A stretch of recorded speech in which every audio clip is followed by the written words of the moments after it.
So,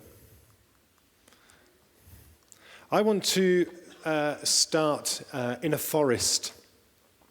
This is my 13-year-old son's favourite place in the world. This is a forest near me in a place called Dartmoor. And the reason I wanted to show you this was because woodlands, forests, are incredibly sophisticated at how they deal with water and with nutrients. So the roots of those trees hold and store a huge amount of water. You can think of the leaves as being like a small lake in the sky. Forests manage water in a very, very sophisticated and complicated way and do the same with nutrients as well. This is Los Angeles.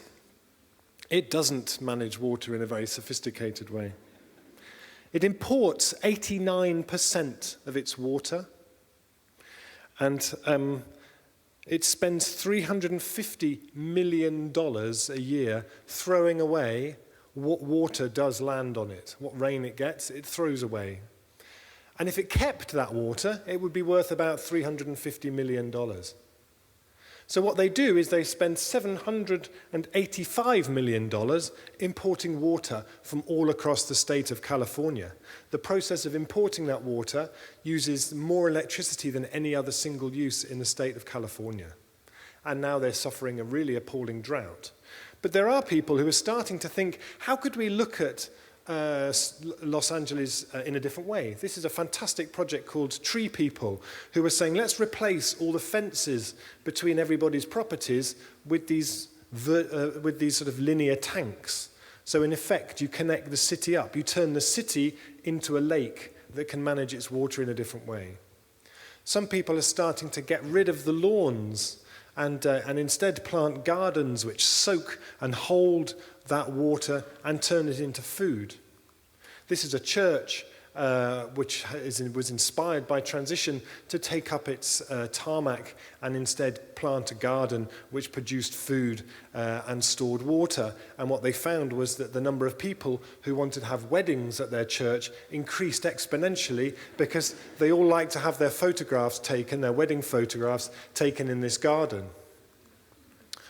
So the reason that I'm talking about that is because I think there's a huge amount we can learn from how forests work that we can apply to how our economies work. So if this is Basel, at the moment our economies work, so in comes money and goods, and out goes waste and money. Most of the money that comes into our cities leaves again straight away. When we talk about sustainability, often what we mean is just less stuff coming in so that less stuff goes out. It's an improvement, but we could do a bit better than that. Sometimes people now talk about the circular economy where the businesses and the industry exchange stuff in a more circular kind of a way. My argument, and what we try and do in transition now in many, many places, is an economy more like this, where we're inspired by how the forest works, where we want to exchange money so that it circulates as many times in that economy as possible before it leaves, using something that economists call the multiplier effect. If you go shopping with €1 in a supermarket, it's €1.40 worth of benefit to your local economy. If you shop in local independent businesses, it's €2.50 worth. For me, that principle is the foundation of how we build a sustainable low-carbon economy.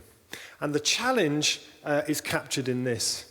And there was research coming out recently about how much fossil fuel we can burn if we want to stay below 2 degrees. And these figures are with an odds of 50-50. This is like playing climate Russian roulette with half the chambers full. There's not really odds that I like very much, but this is if we want to have a 50% chance, we need to leave 82% of coal in the ground, 49% of gas, 33% of oil. The challenge for me is, what can we create above ground if we leave that much fossil fuel below ground? Can we tell a story? Can we start to model a future so enticing, so delicious, so wonderful that actually it becomes, well, of course we want to leave the fossil fuel in the ground because we want to do that. This is, I travel on the train quite a lot. And sometimes when I travel on the train, I read The Economist magazine, which is never very good for my blood pressure. And on the back of a copy of The Economist recently, there was this advert, which struck me as the single most stupid thing I had ever seen in my life. Firstly, because it would have you believe that humanity always evolved with little dinner jackets on. Secondly, that humanity has always been male, which I think from our audience today we can disprove that instantly. And thirdly, the idea that that car and those trousers represent the ultimate in human achievement and evolution. Of course, what is happening around the world is a quiet revolution of people designing the next stage in this story. And many of you are part of making that happen. And it's a story which is so much more interesting and creative and wonderful than that car. And part of what's fantastic about it is that it starts at the bottom. It starts with people. It starts at communities.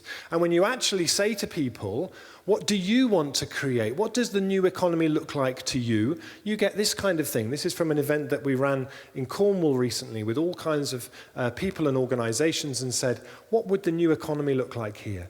People talk about local banks, they talk about local food, they talk about community-owned energy. All these kind of things is what people want to do. But actually, so it has to start, for me, at the community scale. And this is how I'd like to think of it.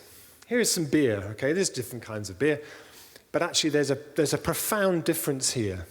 We have a bottle of Stella, which is a sort of, international, global brand, mass-produced. And actually what we've seen over the last few years has been a huge explosion in local, independent, artisan, craft brewing. You could buy either, still beer. Actually, each of those tells a profoundly different story about the kind of economy that we want to create. 10 years ago in America, virtually all the beer that was sold was made through 4 or 5 massive breweries.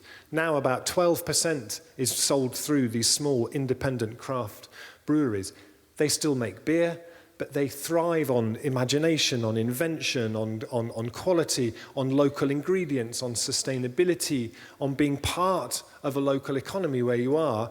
For me, this is a really great example of saying the new economy could be so much better.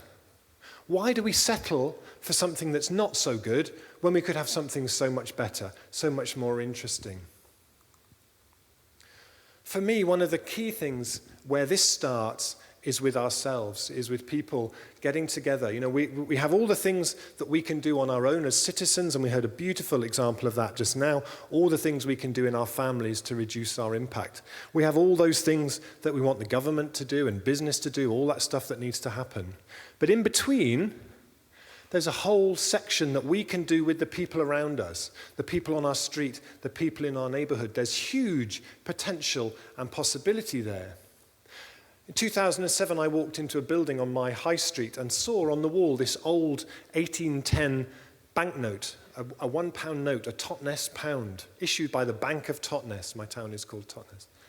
I thought, how interesting. I thought, what would happen if we printed some more?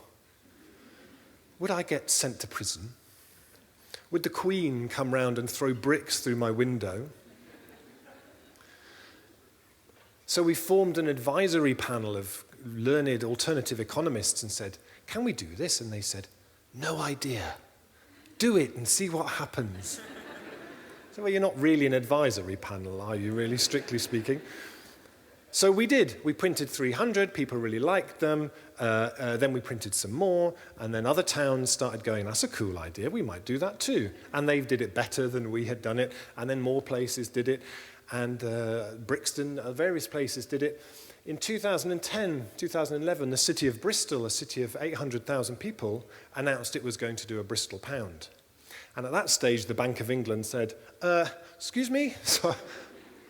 Sorry, what? I think, could you just come in and have a chat? So they went in and had a conversation, and then, and I'll tell you more about it in a minute, but actually one of the things that came out of that was an official paper from the Bank of England of their understanding of local currencies. My point is that you never know where the tipping point is. When you start something, you never know where it will go, who it will touch, who will be affected by it. I went to Berlin recently. The transition group there had planted 30 fruit trees in their local park. A year later, their local authority had passed a resolution that anything they planted would be edible plants. You never know where those tipping points are. This is the very famous now £10 note from Brixton, the Brixton pound with David Bowie on it. I think money with David Bowie on it is so much cooler than money with the Queen on it myself. And there's something really important here about story and design for me. I was in Paris recently and meeting a transition group there, and this gentleman here is the mayor for this region of Paris. And when he came along, he wanted to have his photograph taken, not with the transition group, not with me, with the David Bowie £10 note. So transition groups come together as ordinary people who just start to meet because they want to change the place they live. They maybe do projects like this where they collect all the fruit that falls off the trees that people normally walk past, and they do good things with it.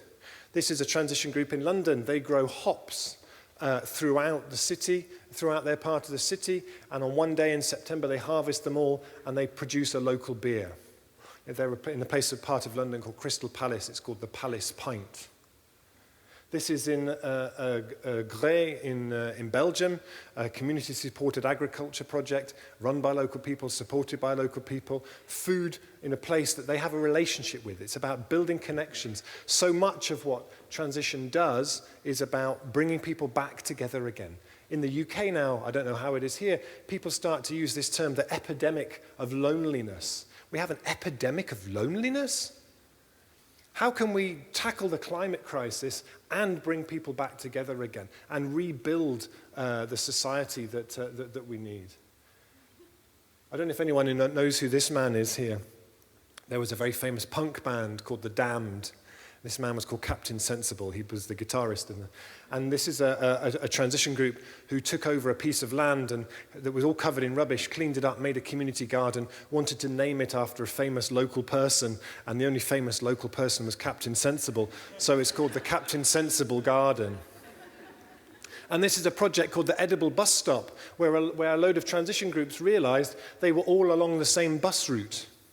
So they said, wouldn't it be great if at each bus stop we made a food garden? And that's what they've done. This is one of them. So if you're really fast, you can get on at the bus station at the beginning, which is now an edible bus station. They have a garden. You could pick a bit of salad. You get on the bus, the first stop you get off. If you're quick about it, you pick some salad. Next stop, you get off, you pick some more. By the time you get to the end, you have your supper. So transition doesn't happen by magic. It happens because a group of people decide they want to do it. And transition has really been an experiment over the last 8 or 9 years in 50 countries, thousands of places of people trying this out. From that experiment now, we have a pretty good idea about what works, what support people need. This is a thing we call the support offer, which says we need to focus on that initiating group. We need to give people the skills to hold the group together and make it something people want to be part of. We need a vision. We need practical projects. We need community engagement. This is really something which is a collaborative learning network now around the world in many places. And there is increasingly an economic argument to say that this approach, that transition, resilience, localization, is a form of economic development and is the form of economic development most appropriate for moving forward from here. We've done 3 of these studies, now 4 of them actually, looking at the economies of different places in a lot of detail. So for Basel, for example, how much money does Basel spend on food every year? And how much of that money is spent in local, independent businesses? We did it in my town. We found we spend £30 million a year on food. 22 million of that goes out through 2 supermarkets. In Brixton in London, 93% of what they spend on food leaves through supermarkets. One place, only 1% went through the local independent economy. That's crazy. So actually, by starting that shift, if we can manage a 10% shift, that's £2 million in our economy every year. That's economic development that we can do tomorrow. We shape that economy by the decisions we make every time we go shopping. This is a city council in Preston in the north of England who did this exercise. They found every year they spend £750 million and only 4% of it, they were horrified to find, actually went into the local economy. The rest of it just left. So they're now reviewing their processes of how they can actually embed themselves more in that place. And actually that's what transition groups are just doing and getting on with. This is in Liège in Belgium. Transition Liège are doing a project called Ceinture d'Alimentaire, which reconnects the city with the land around the city. They started a community vineyard project called Vin de Liège, a cooperative, and they raised €2 million of people buying shares in a community vineyard. And these different models of investment are really important. There's many of you may be part of the divestment movement of trying to encourage large organizations to pull their money out from fossil fuels. But there's also a kind of a reinvestment movement going on of saying, actually take our money out and put it into driving this economy. This is a community energy company in the southwest of England. They have a model where people can take their pension and invest it in community renewable energy. And now they have a big energy company doing really incredible work. Those models where we can start to move finance and potential into driving this new economy are really exciting, I think. And sometimes people say, well, this is all very nice, Rob, yes. But actually, of course, it doesn't affect government. It doesn't affect policy. But actually, we start to see now that actually that's exactly how you affect policy.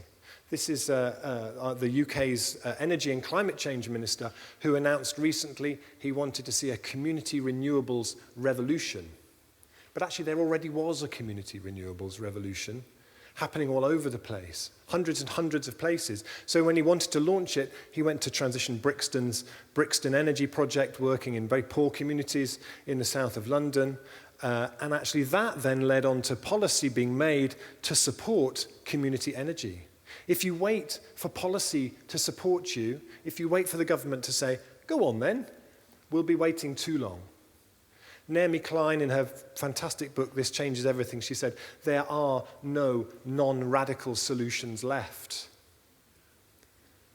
We need to start. The government will catch us up. We need to just get on with this. This is in the city of Bristol, the Bristol Pound. The man in the red trousers is the mayor of Bristol. The Bristol Pound is now accepted by 800 businesses. He takes his full salary in Bristol Pounds.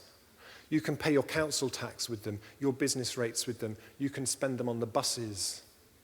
Organisations include it in their payroll. This is something which is changing many people's thinking. It's changing the way the council thinks about how it spends its money to support the local economy. This is the Totnes pound. In my town, they're not that big, obviously.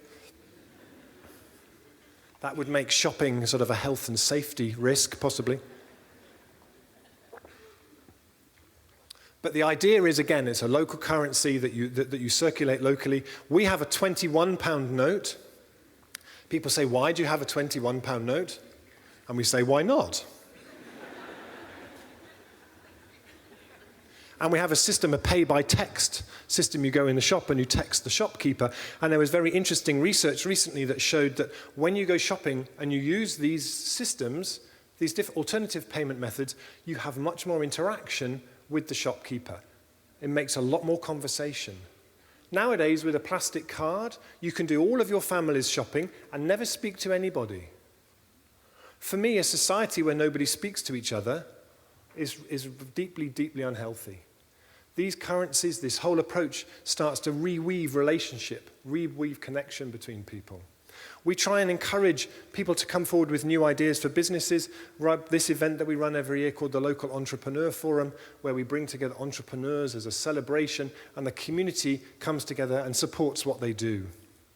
We act as a network for all the different organizations in the town that provide care and try and bring them all together and see this as an opportunity to do remarkable things. And actually where all this can go is, this is a project that I've been part of for 7 years, which is called Atmos Totnes, which is an old factory site in our town which closed down, where the community are becoming the developer. Development, new buildings, new housing are done to us rather than by us.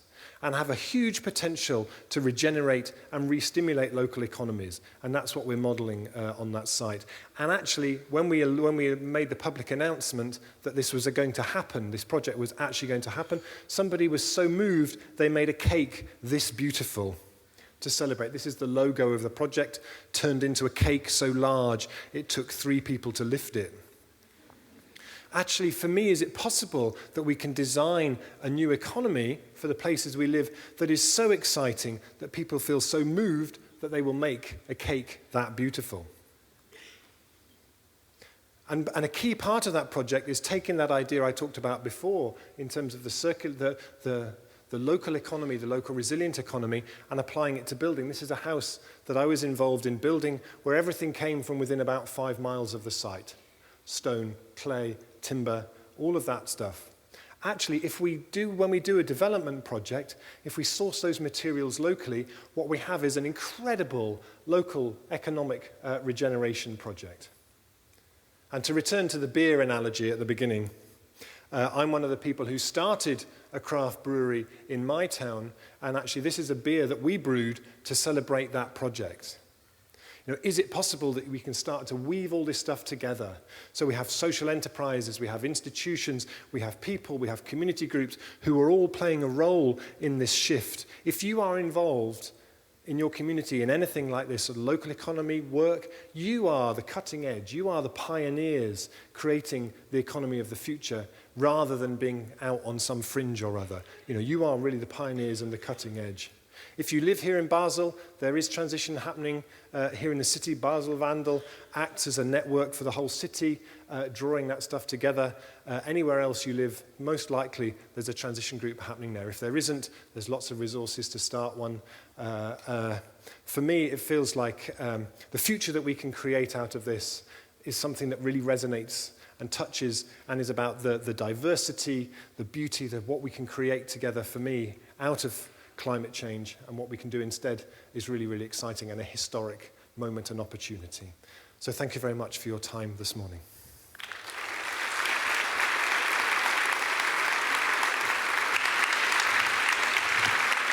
Thank you very much. So, Transition in Switzerland, 59 members. I'm sure after your speech there will be more. Hopefully. Are there any questions from the floor? Here? Perhaps you can, yeah. Ja, daar is schon jemand.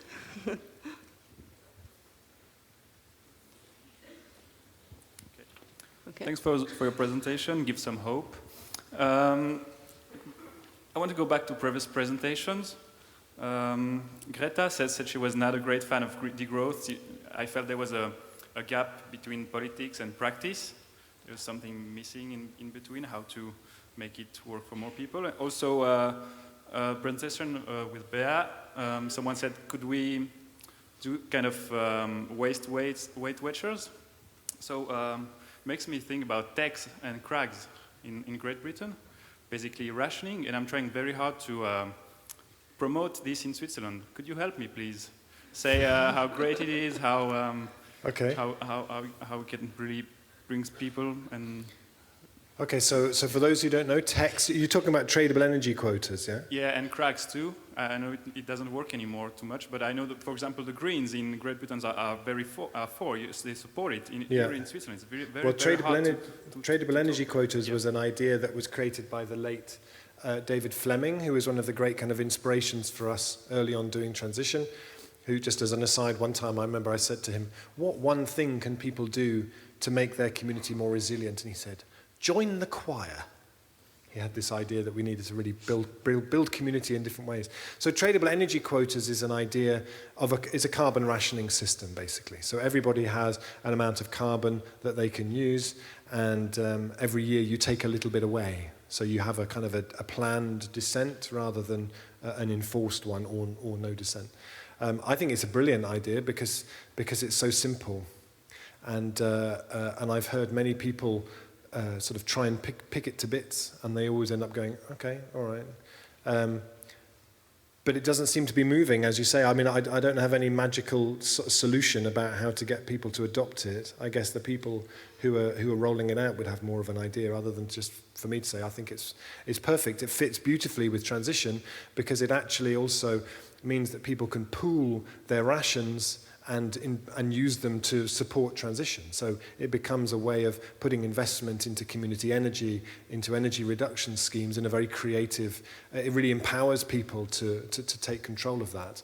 But why it's not being adopted in Switzerland isn't really a question I can answer, I'm afraid. Thank you very much. Vorher hat jemand hier oben gerufen. Ist das Mikrofon? Dort, danke.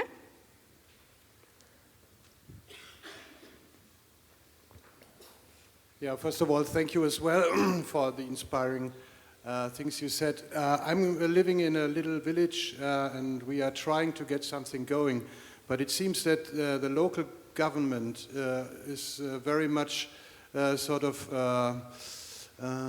entangled with the business, the building business, and they want to make a new supermarket and they want to do this and that, so it is very difficult to get these things really going. Do you have any clues how to deal with that? Yeah. Well, I mean, at the moment, and I'm sure it's something that Serge will talk about this afternoon, you know, we have this fixation on economic growth, and it is a kind of a form of madness, I think. It has many of the same kind of attributes of that. And I see in many places this idea that all we need is to build a really big shopping centre, and then magically all this money will appear. But of course, if you build a really big shopping centre, then you just displace. You don't create new money. You displace money from other places. So as people build bigger and bigger shopping centres that attract more and more people, all the ones that were built 10, 15, 300 years ago all lose their blood. So I think it's really important that we start to look at different ways of doing it. Do people only come to visit a city because of the shops? Of course they don't. They come for the green space, they come for the food, they come for the culture, they come for the music. There's all kinds of other ways. I think it's, so in answer to your question, in some places what happens with transition groups is that some people run for local government, and they try and replace the people who are on the local government with people who really understand these kind of things. One way of doing it. Another way of doing it, I think, is to really try and tell a different story. And if we wait for local government to back what we do, then we'll be waiting too long. So for transition groups to just start telling a different story and inviting that council to be a part of it all the time is really important. There are times, you know, in my town, in Totnes, we've spent 8 or 9 years working on many of the solutions that you saw there in the talk. About 5 years ago, we have many independent places, where you can buy coffee. And actually 5 years ago, we were threatened with a huge national coffee chain opening a big coffee store in the town. And we fought a campaign for 2 years to keep them out. And we won. And we're one of a very few places in the country where they've said, actually, we're not going to bother opening there. Yeah. So actually, there is sometimes when it's really important, but often, so what some places have done, in an example like yours, if the council says, yes, we're going to build a big supermarket and lots of houses no one will be able to afford, actually, there's also something really powerful about the community creating its own plan.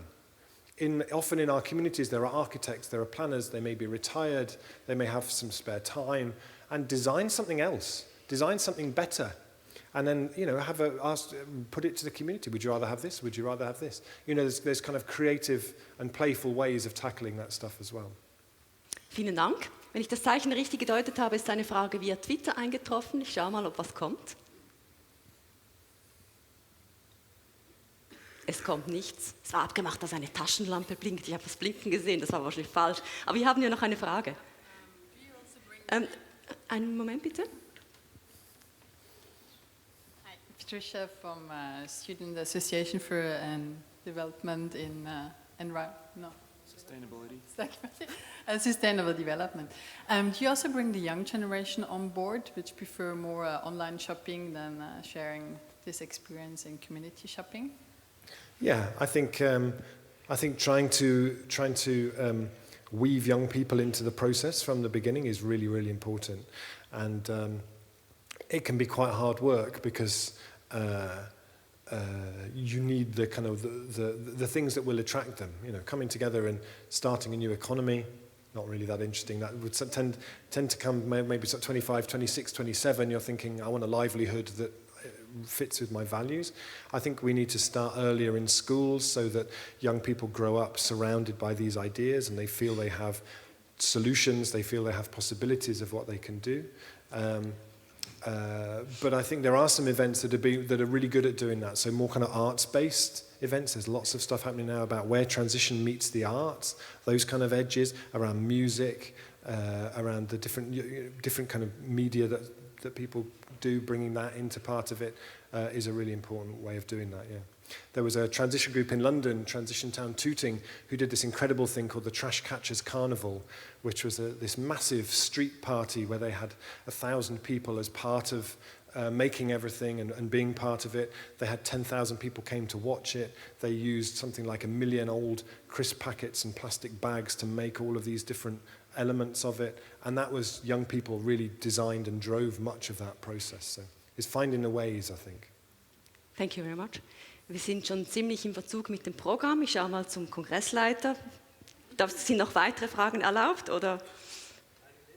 Eine letzte kurze. Gut. Hier vorne hat es noch eine gehabt. If I may ask, in your opinion, what is the optimal size for a transition group? Because you talked about villages, you talked about big cities, London and everything. What would you say that 100 people is too much and 10 people is too few? Or how could you organize yourself to have just the right amount of people in this transition group and then in the neighboring one and etc.? Okay. Yeah, good question. I think so transition is very much specific to place. So it looks very, very different in every place. Even in London, there are maybe 50 different transition groups in London. They work at the neighborhood scale. There is no Transition London. There are lots of different neighborhood groups. And the scale on which they work, they decide. So we don't say, you must work in this part here, you must have 10,000 people or 5,000 people. So Transition Brixton is a big community. Some of them are much smaller. It's really what that group of people feel.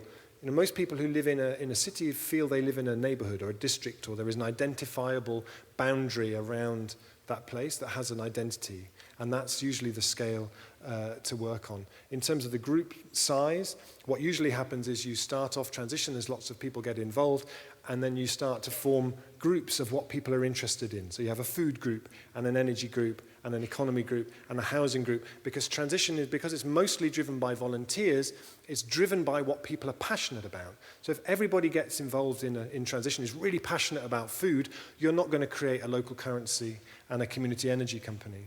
So often you end up with a group in the middle whose role is to support everybody else, and then everybody else is doing the work in those groups, and then you have the projects that then come out of that. Okay, thank you very much. Thank you very much.